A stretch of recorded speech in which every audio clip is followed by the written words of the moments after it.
Hello student, आज हम unit number 3 में लेक्चर नंबर 27 जिसमें लैपलेस ट्रांसफॉर्म की प्रॉपर्टी डिस्कस कर रहे हैं। सबसे पहले बेसिक 4 प्रॉपर्टीज को डिस्कस करते हैं इसमें। तो the main properties of Laplace transform can be summarise as follows. सबसे पहली प्रॉपर्टी है linearity. Let C1 and C2 be constant and ft gt be the function of time t, then Laplace transform of C1 ft plus C2 gt equals to C1 lft plus C2 lgt। ये क्या होता है, constant को बाहर निकाल देते हैं और फंक्शन का लैपलेस ट्रांसफॉर्म निकालते हैं। तो ये प्रॉपर्टी क्या कहलाती है? Linear property. सिंपल सा है, इसमें जो भी कांस्टेंट C1 C2 यहाँ पे है उनको बाहर निकाल दिया गया है। एफ टी का लैपलेस ट्रांसफॉर्म, जी टी का लैपलेस ट्रांसफॉर्म निकाला गया है।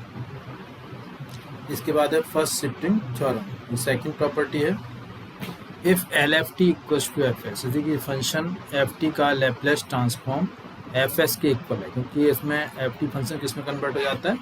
एफ एस में। Then Laplace transform of e raise to power a t F T equals to F S minus a. तो क्या हो जाएगा? E raise to power a t F T का लैपलेस ट्रांसफॉर्म हो जाएगा एफ एस माइनस, यानी पहले F S था एफ टी था, जब इसमें e raise to power a t का मल्टीप्लाई हो गया तो एस की जगह क्या हो गया? एस माइनस ए, यानी ई के पावर ई रेज़ टू पावर जो कांस्टेंट वैल्यू है ए, वो उसमें एस में से माइनस हो जाती है। ये कहलाती है फर्स्ट शिफ्टिंग थ्योरम या फर्स्ट शिफ्टिंग प्रॉपर्टी। ये प्रॉपर्टी बहुत ही इंपॉर्टेंट है, सभी में यूज होती है क्वेश्चंस वगैरह में सॉल्व करने में। तो फर्स्ट शिफ्टिंग प्रॉपर्टी के बाद आती है next change of scale property. If L F T equals to F S, यदि Laplace transform of F T equal है एफ एस के, then L F A T equals to 1 upon A F S upon ए।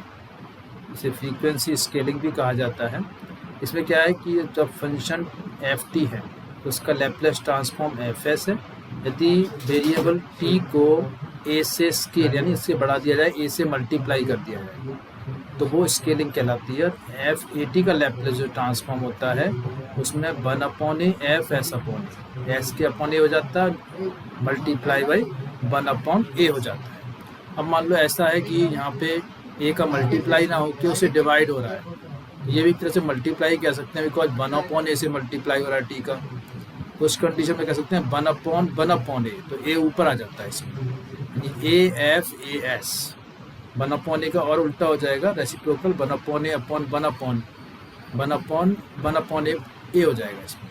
इस तरह से S upon 1 upon ए क्या हो जाएगा? A S हो जाएगा। तो ये टाइम स्केलिंग हो गई।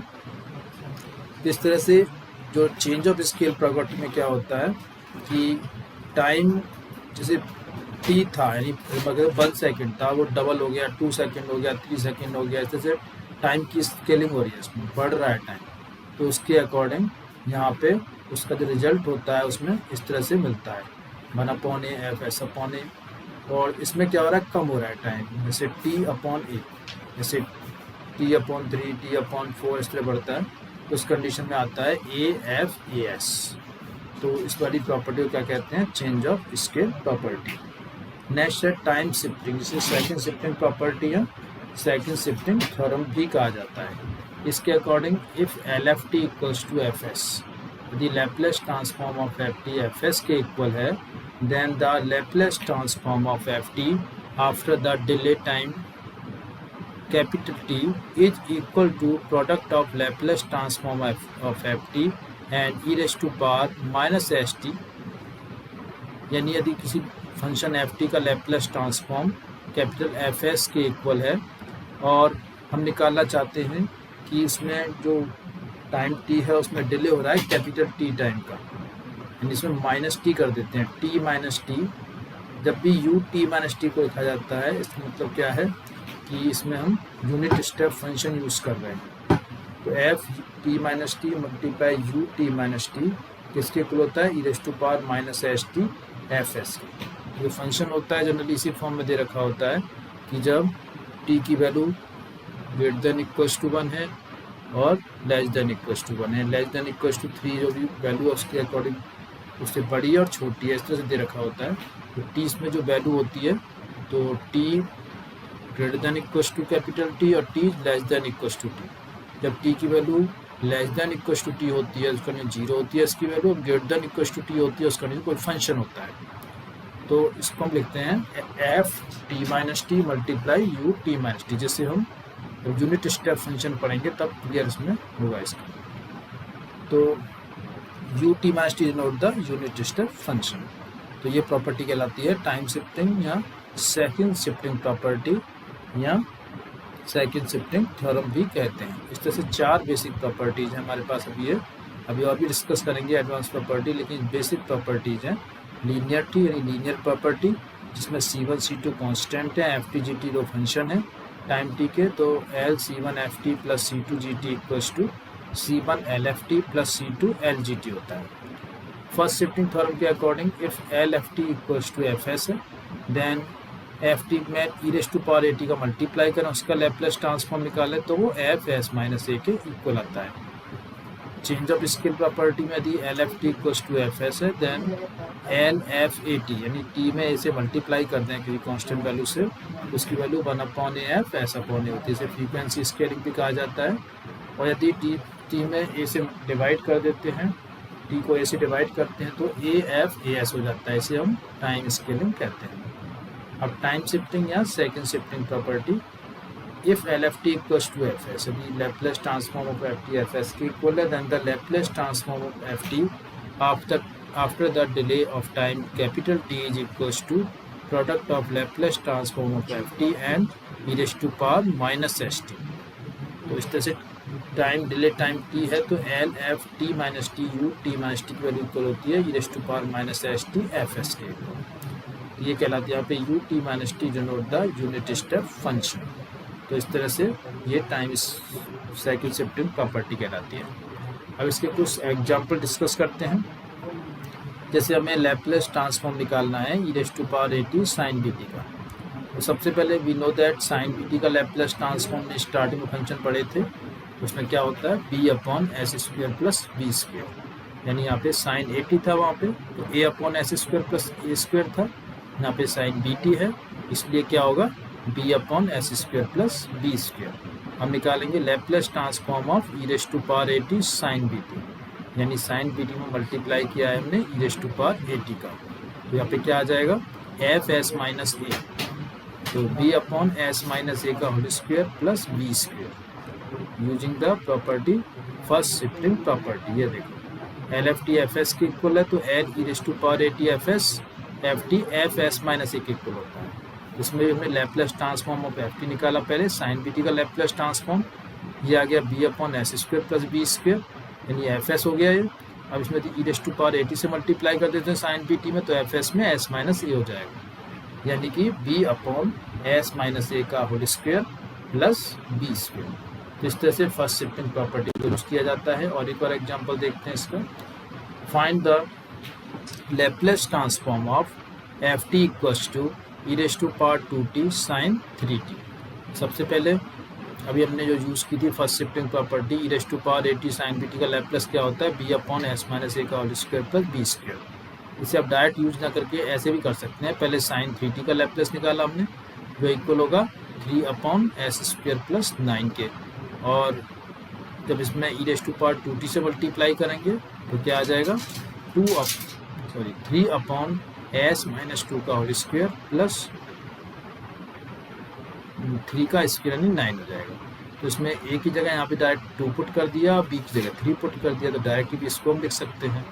तो इस तरह से Laplace transform of e⁻2t sin 3t होता है 3/s माइनस 3 का होल स्क्वायर प्लस 9। तो आपको second shifting first shifting property का यूज़ करके इसको इस तरह से सॉल्व कर सकते हैं। एक और क्वेश्चन है इसी का, find the Laplace transform of ft equals to cos square 3t, इसका निकाल। तो इसमें क्या लगेगी, कौन सी प्रॉपर्टी लगेगी? सबसे पहले हम cos स्क्वायर t का लैप्लेस ट्रांसफॉर्म निकालेंगे, यानी 3 हटा देते हैं उसमें से, तो क्या हो जाएगा Laplace transform of cos square t। cos square t की वैल्यू होती है 1 प्लस cos 2t, यानी cos 2t क्या होता है हमारे पास, cos 2t की वैल्यू होती है cos square t minus 1 minus cos square t upon 2। तो उसका यदि यूज़ करें इसमें तो क्या वैल्यू आ रही है 1 प्लस cos 2t अपॉन 2 आ जाएगा इसमें 1/2 Laplace transform of 1 plus cos 2t। तो ये वैल्यू हो जाएगी 2 cos स्क्वायर t माइनस 1। अब इसमें यदि हम यूज़ करते हैं कि लैप्लेस ट्रांसफॉर्म ऑफ 1 का लैप्लेस ट्रांसफॉर्म होता है 1/s और cos 2t का लैप्लेस ट्रांसफॉर्म होता है s/s स्क्वायर प्लस 4। 1 का 1/s और cos 2t का होता है s/s स्क्वायर प्लस 4। तो इसका यदि यूज़ करते हैं इसमें हम तो इसकी वैल्यू आएगी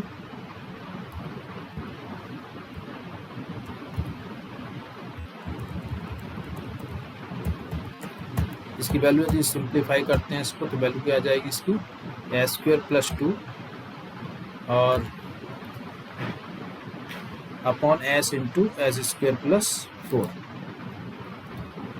तो इस तरह से ये वैल्यू हो जाएगी इसमें s square plus 2 upon 2 into S square plus 4 और इसको कहेंगे हम fs के ऊपर। fs की वैल्यू आ गई। अब इसमें चेंज ऑफ स्केल प्रॉपर्टी का यूज़ करना है। चेंज ऑफ स्केल प्रॉपर्टी के अकॉर्डिंग क्या होता है कि जहाँ भी s आ रहा है उसमें s/a हो जाता है, क्योंकि यदि आपका ft है उसमें f/at का हमें लैप्लेस ट्रांसफॉर्म निकालना है। तो जहाँ भी s आ रहा है वहाँ पे 1/a हो जाता है, s/a हो जाता है और साथ में उससे पहले 1/a का मल्टीप्लाई हो जाता है। तो वो यदि इसमें यूज़ करते हैं तो इसकी वैल्यू क्या हो जाएगी, इसकी वैल्यू आ जाएगी इसमें 1/3 पहले 1/2 का मल्टीप्लाई कर देते हैं इसमें, मल्टीप्लाई 1/3 देन s/3 का whole square plus 2 upon s/3 multiply s/3 का होल स्क्वायर प्लस 4। इस तरह से वैल्यू आ जाएगी इसमें। जो हमारे पास fs आ रहा था उसमें हमने 1/a का मल्टीप्लाई यानी s a क्या है यहाँ पे 3 है तो 1/3 का मल्टीप्लाई और जहाँ भी s आ रहा था वहाँ पे उसे हम s/a यानी s/3 से रिप्लेस करेंगे, जिससे होल फंक्शन इस तरह से बनेगा 1/2 इंटू 1/3 s/3 का whole square plus 2 upon s/3 into s/3 का होल स्क्वायर प्लस 4। और इसके बाद सिंप्लीफाई करते हैं तो इसकी वैल्यू आ जाएगी s square plus 18 upon 2 into S square plus 36। ये इसकी वैल्यू आ जाएगी और ये इसका फाइनल आंसर आ गया। तो इस तरह से हम ये वाली property change of scale property का यूज़ करके इसको सॉल्व कर सकते हैं। इसके बाद आता है find the Laplace transform of ft equals to cos hyperbolic t cos t। इस वाले क्वेश्चन को कैसे सॉल्व करेंगे, इसमें भी चेंज प्रॉपर्टी यूज कौन सी हो सकती है, क्योंकि डायरेक्ट हमें cos hyperbolic t cos t का कोई फॉर्मूला पता नहीं है दोनों के मल्टीप्लाई का। तो क्या करेंगे, cos हाइपरबोलिक t को कन्वर्ट कर लेंगे हम e⁻t प्लस e⁻−t अपॉन 2 में और multiply by cos t। e⁻t into cos t का Laplace transform using the first shifting property निकाल लेंगे। इस तरह से e⁻−t इंटू cos t का Laplace transform using the first shifting property निकालेंगे। दोनों को ऐड करके अपॉन 2 कर देंगे, जिससे लैप्लेस ट्रांसफॉर्म ऑफ ft निकल जाएगा। सिंपल सा क्वेश्चन है, तो इसको आप ट्राई कर सकते हैं self using the first shifting property. इसके बाद है find the Laplace transform of ft equals to e⁻t-3 if t is greater than equals to 3 और 0 if t is less than 3। तो इसका हमें लैप्लेस ट्रांसफॉर्म निकालना है। सबसे पहले हमने gt को e⁻t के इक्वल मान लिया, -3 को हटा दिया इसमें से, तो इसका लैप्लेस ट्रांसफॉर्म हो गया 1/s-1 जो कि gs के इक्वल है। अब सेकंड शिफ्टिंग प्रॉपर्टी का यूज़ करते हैं तो l f t-3 u t-3 equal होगा e⁻−st gs के, यानी e⁻−st इंटू 1/s-1। तो इस तरह से हमने सेकंड प्रॉपर्टी यूज़ की, इसमें सेकंड शिफ्टिंग प्रॉपर्टी। इस तरह से हमारे पास 4 बेसिक प्रॉपर्टी आज हमने पढ़ी।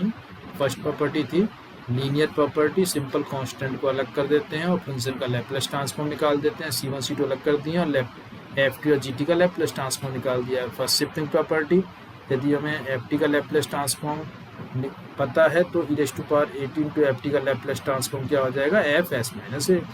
चेंज ऑफ स्केल प्रॉपर्टी में FT का लैप्लेस ट्रांसफॉर्म यदि पता है FS के इक्वल है तो FAT का लैप्लेस ट्रांसफॉर्म हो जाएगा 1/a FS अपॉन ए, और FT अपॉन ए का लैप्लेस हो जाएगा AS।